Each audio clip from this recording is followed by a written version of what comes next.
As a quick continuation of what David said yesterday, I'm going to continue in Luke chapter 20, starting in verse 9, where it reads Jesus went on to tell the people this parable. A man planted a vineyard, rented it to some farmers, and went away for a long time. At harvest time, he sent a servant to the tenants so they would give him some of the fruit of the vineyard. But the tenants beat him and sent him away empty handed. He sent another servant, but that one also they beat and treated shamefully and sent away empty handed. He sent still a third, and they wounded him and threw him out. Then the owner of the vineyard said, "What shall I do? I will send my son, whom I love. Perhaps they will respect him." But when the tenants saw him, they talked the matter over. "This is the heir," they said. "Let's kill him, and the inheritance will be ours." So they threw him out of the vineyard and killed him. What then will the owner of the vineyard do to them? He will come and kill these tenants and give the vineyard to others. When the people heard this, they said, "God forbid." Jesus looked directly at them and asked, "Then what is the meaning of that which is written? The stone the builders rejected has become the cornerstone.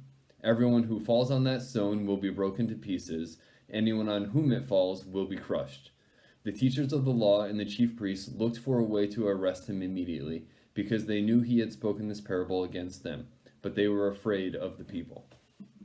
And I think just this quick little portion in Jesus's last days give us some interesting things to think about. I think one of the things that David mentioned yesterday and in that video is that Jesus isn't interested in playing games. And I think we see that a lot, even in his last days here on earth, that he wasn't interested in playing these games. And I think one thing that we see even at the end when Jesus, kind of calls them out and says, I'm talking about you guys here, is that God can see through us. And when I kind of first realized that and was thinking about that, I was embarrassed and didn't really like the idea that Jesus can see our intentions and knows everything that we're doing and thinking. But I think I was also really comforted because not only can God see us as we really are, but he's going to want to do something about it. And I got even just an image of the Garden of Eden when he saw Adam and Eve in their nakedness and called them out on this, but he didn't leave them there. He wanted to clothe them, and he did something about it. And so, this whole week we're reflecting on how Jesus sees us in our sinful state, but wants to do something about it and sent his son.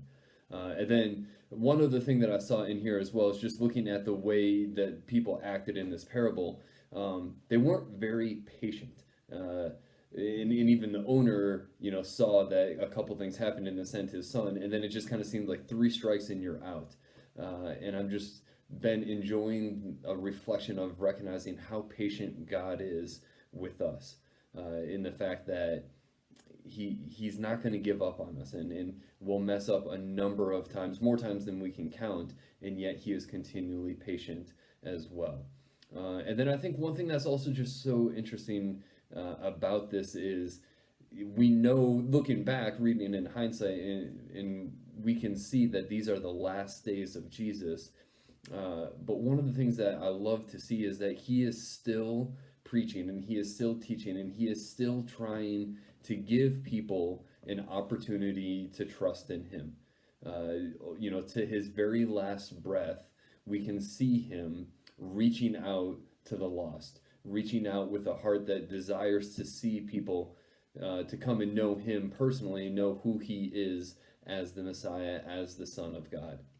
So I just think that this day, today, this week, I hope that we can be encouraged by the patience of Jesus, by his continual pursuit of us and trying to get us to trust in him, but also the fact that he sees us as we are, but he's going to do something about it, even to the point of what we'll see him do on Good Friday. So I hope that you are encouraged today. Thank you.